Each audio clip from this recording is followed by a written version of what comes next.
हेमवती नंदन बहुगुणा राजकीय स्नातकोत्तर महाविद्यालय प्रयागराज नैनी में चल रहे 7 दिवसीय शिविर के 5वें दिन बच्चों को डॉक्टर अर्चना राय ने संबोधित किया। आइए सुनते हैं डॉक्टर अर्चना राय ने बच्चों को संबोधित करते हुए क्या कहा। जो तुम्हारा ये विषय है क्या है, सामाजिक जागरूकता। ठीक है, तो थोड़ा सा इस पे बात करते हैं। जागरूकता, सामाजिक जागरूकता क्या है? जागरूकता कौन बताएगा? जागरूकता किसी भी विषय में कोई एक आदमी को बता सकते हैं जागरूकता क्या है। इस विषय पे आपको शिविर कर रहे हैं। किसी भी चीज के बारे में सही जानकारी रखना कह सकते हैं, लेकिन ये जागरूकता नहीं है। किसी भी चीज के बारे में जानना और उस पर एक्शन लेना, काम करना उस पर, है ना। जानना तो इम्पोर्टेंट है, ये जिज्ञासा हमारी हो सकती है। जैसे मान लो कोई भी विषय भी हम पढ़ते हैं तो उसके बारे में भी जान सकते हैं कि हाँ ये इतिहास क्या है, हिंदी क्या है, भूगोल क्या है, या उसके अंदर की चीजें हम जान सकते हैं। ठीक है, लेकिन जागरूकता क्या हो? जागरूकता बहुत इम्पोर्टेंट चीज है जो आपको सिखाया जा रहा है इस समय। किसी विषय के बारे में जानना। अब वो सामाजिक जागरूकता जो कि यहाँ लिखा गया है, सामाजिक जागरूकता क्या होता है? समाज में जो भी चीजें फैली हुई हैं, जो भी चीजें समाज में हैं, उनके बारे में जानना, और न सिर्फ जानना बल्कि उसके अनुसार काम करना, है ना।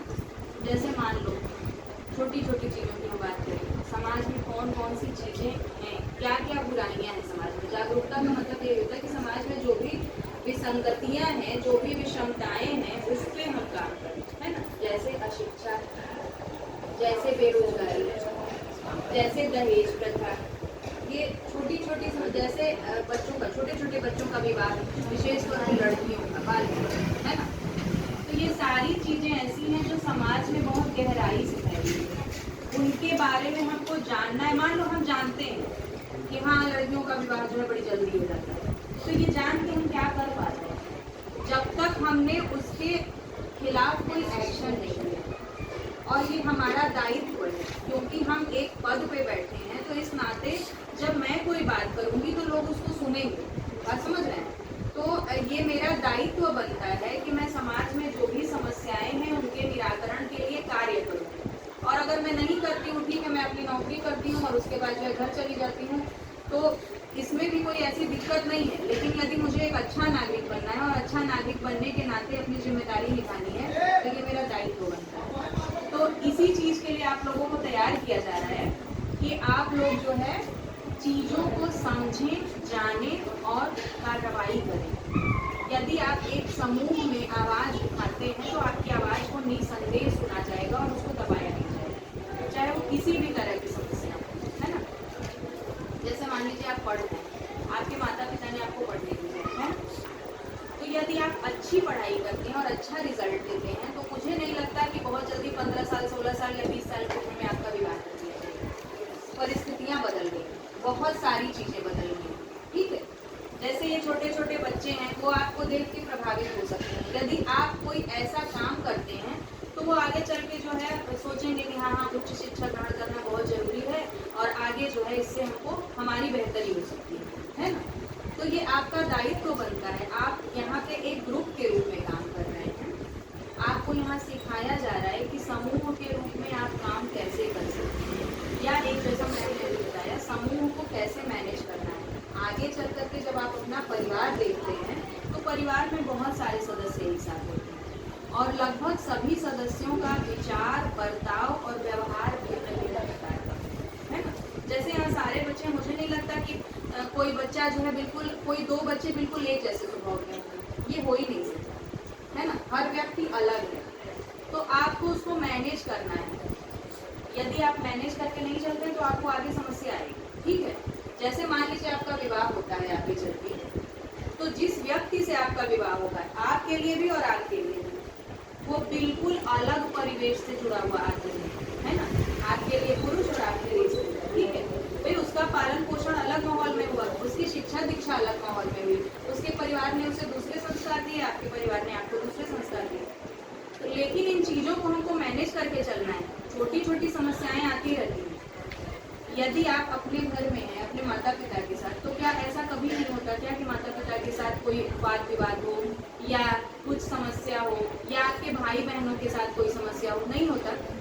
होता है, लेकिन वहाँ हम बड़ी आसानी से मैनेज कर लेते हैं। लेकिन जब हम दूसरे परिवार में जाते हैं तो हम ये सोचते हैं कि हम क्यों मैनेज करें। ये गलत चीज़ है, ऐसा नहीं होना चाहिए। आपके अंदर सहन शक्ति होना चाहिए, आपके अंदर भी और आपके अंदर भी। यदि एक लिमिट से ज़्यादा चीज़ें आगे नहीं बढ़ती हैं तो छोटी छोटी चीज़ों को जैसे हम अपने घर में करते हैं वैसे हमें आगे भी करना चाहिए, तभी जो है परिवार चल सकता है और परिवार से ही आगे चल के समाज बनता है ना। तो यदि हम ये सोच रहे नहीं नहीं ये जो है हमको ऐसे बोल रहा है या ये हमको ऐसे बोल रही है या ये मेरा कौन लगता है या केवल मैं ही क्यों मैनेज करूं, तो समस्या वहीं पे आती है। और फिर ये जो तलाक के केस हैं इसीलिए आजकल बहुत ज़्यादा सहनशील नहीं होना चाहिए। वो नहीं सोचता कि नहीं नहीं हम क्यों करें। ऐसा मुझे लगता है, ये मेरा खुद का अनुभव है कि यदि आप थोड़ा सा आराम से चीज़ों को मैनेज करते हैं तो चीज़ें बहुत आसानी से व्यवस्थित हो जाती हैं और धीरे धीरे आपको लोग समझने लगते हैं। भाई आप बिल्कुल एक नए परिवेश से पुराने परिवेश को छोड़ करके एक नए वातावरण में गए हैं, है ना। यदि हम विवाह की बात करें तो बाकी हम आगे और चीज़ें करेंगे, तो चीज़ों को व्यवस्थित करने में, चीज़ों को मैनेज करने में समय लगता है। कोई चीज़ एक दिन में नहीं हो जाती। जैसे आप यहाँ जब कॉलेज में एडमिशन लेते हैं तो धीरे धीरे करके आपके फ्रेंड्स बनते हैं। आप देखते हैं कि किससे हमारा जो है बात विचार व्यवहार मैच कर रहा है तो हम उसको दोस्त बना लेते हैं। ऐसा थोड़ी होता है कि जितने लोग यहाँ हैं सब लोग आपस में दोस्त हैं, ऐसा नहीं हो सकता। या हम ही लोग हैं कॉलेज में, हम लोगों की ट्यूनिंग सबके साथ एक जैसी नहीं है ना। लेकिन ऐसा थोड़ी है कि जिससे हमारी ट्यूनिंग नहीं बन रही उससे हम झगड़ा कर लेंगे, नहीं करेंगे। भाई हमको मैनेज करके चलना है चीज़ों को। तो इन चीज़ों को आपको जानना चाहिए। इसीलिए ये जो ग्रुप बना है इसीलिए है ना, कि चीज़ों को आप समूह में करना सीखें। समूह में करने से बहुत सारी चीज़ों का विकास होता है। ठीक है, पहली बात। दूसरी बात, सामाजिक जागरूकता में बहुत सारी और भी चीज़ें हैं। किसी भी विषय को आप जानें और उसके अनुसार कार्य करें। जैसे आपको आवाज़ उठानी, ऐसा नहीं कि हम जान रहे हैं और जान करके घर में बैठ गए कि नहीं नहीं अशिक्षा बहुत सारी है, बहुत ज़्यादा शिक्षा है देश में, बहुत सारे बच्चे तो पढ़ते ही नहीं हैं। लेकिन यदि जान करके ये हमने उसके खिलाफ कोई कदम नहीं उठाया, आप इतने सक्षम हैं कि आप ये सब काम कर सकते हैं। ठीक है, आपको इतना शिक्षित बना दिया गया है कि आप अपना और अपने साथ ही दूसरों का भी सही और गलत पहचान सकते हैं। तो जब सही और गलत की आपको पहचान है तो जहाँ भी आपको गलत दिखाई पड़ रहा है उसके खिलाफ कार्रवाई करें। यदि आपको दिख रहा है कि कोई बच्चा जो है पढ़ नहीं रहा है, उसके माता पिता अक्षम है, उसको स्कूल नहीं भेज सकते, तो मुझे लगता है कि प्राइमरी स्कूल में पढ़ाई बहुत कठिन नहीं होती और बहुत पैसा नहीं लगता है। थोड़ा सा एफर्ट करके, थोड़ा सा प्रयास करके हम उस बच्चे का एडमिशन करा सकते हैं। कॉपी किताब, बहुत सारी कॉपी किताब हमारे घर में फेंकी रहती है। मैं तो अपने घर का उदाहरण दे रही हूँ।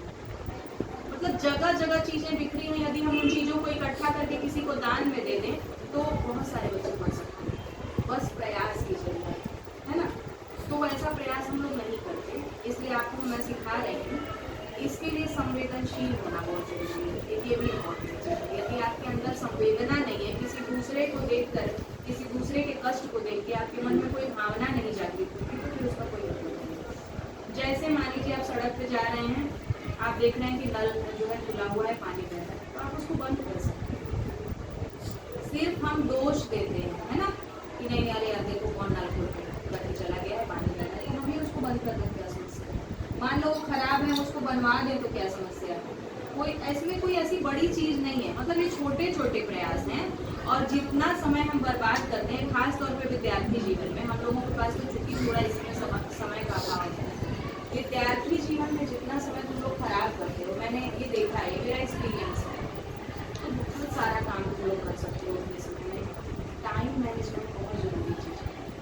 टाइम का मैनेजमेंट यदि आप कर लेते हैं तो जीवन में आपको सफल होने से पूरी नहीं हो सकती। ये मतलब मेरा एक मंत्र है, इस मंत्र को याद रखना। समय का मैनेजमेंट बहुत जरूरी चीज़ है किसी भी चीज़ के लिए, चाहे वो पढ़ाई के लिए, चाहे खाना बनाने के लिए, चाहे वो लिखने के लिए, चाहे सोने के लिए, है ना। तो इन चीज़ों को ध्यान में रखो तो मुझे लगता है जीवन में बहुत कठिनाइयाँ नहीं हैं, आप आगे बढ़ सकते हैं और आप अपने लक्ष्य को प्राप्त कर सकते हैं। आप अपना लक्ष्य बनाइए। जैसे सर ने बताया ना कि गवर्नमेंट डिग्री कॉलेज में करूँ, ग्रेजुएशन मैंने किया है गवर्नमेंट डिग्री कॉलेज से। जैसे जीवन में करना क्या है। कई बार हम लक्ष्य बनाते हैं, उस लक्ष्य तक हम पहुंच नहीं पाते, तो फिर हमको भटक नहीं जाना है, निराश नहीं हो जाना है कि अब तो हम कुछ नहीं कर पाएंगे, नहीं ये हमसे नहीं हुआ। जैसे बहुत सारे बच्चे इंटरमीडिएट जो साइंस साइड से पढ़े होते हैं, ये सोच करके कि हम डॉक्टर बन जाएंगे, इंजीनियर बन जाएंगे, जैसे कि मैंने किया, ठीक है, इंटरमीडिएट साइंस साइड से मैंने किया। लेकिन इसका ये मतलब नहीं होता कि नहीं, जैसे बच्चे बहुत छोटे रहते हैं, बस समझ रहे, उनको पता नहीं होता कि उनको क्या करना है, उनकी पसंद नापसंद क्या है। तो यदि आपने एक बार गलत कैरियर चुन लिया, तो मान लीजिए आपको महसूस हो जाता है कि नहीं हमसे गलती हो गई और हमको यहाँ नहीं जाना है, तो आप उसको चेंज कर लीजिए। उसमें कोई जीवन का एक साल खराब हो जाना इतना इम्पोर्टेंट नहीं है कि नहीं भाई एक साल बाद आप बहुत आगे बढ़ सकते हैं। लेकिन अगर आपने ये सोच लिया नहीं कि जैसे अभी हमने अखबार में पढ़ा था परसों नरसों, हाई स्कूल के छात्र ने आत्महत्या कर ली, क्यों कर ली? परीक्षा तो उसने दिया ही नहीं, फेल होने के डर से कर लिया, क्यों नहीं? कितनी गलत चीज है। आपने एग्जाम नहीं दिया पहली बार, तो आपको पता कैसे चल गया कि आप फेल हो जाएंगे? और दूसरी चीज, यदि फेल भी हो जाते तो क्या माता पिता वो अपना लड़का पा जाएंगे क्या? बड़ी मुश्किल से पैदा करता है आदमी और पालता है बच्चे को। फेल हो जाना उतना इम्पोर्टेंट नहीं है जितना आत्महत्या करना।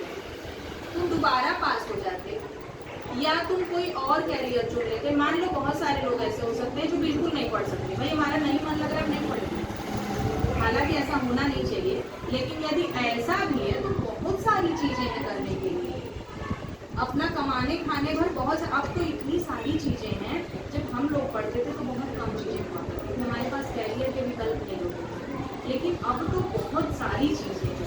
इसलिए ये चीज तो बिल्कुल मन में सोचना दीजिए कि हम इतने निराश हो जाएं कि हम ऐसा कदम उठाएं, ऐसा कभी नहीं होना चाहिए। बस समझ रहे, इससे बड़ी विडंबना नहीं हो सकती। आप जब कोई कदम उठाते हैं तो आप सोचें कि इस कदम का हमारे परिवार पे, समाज पे, माता पिता पे और लोगों पे क्या प्रभाव पड़ेगा, है ना?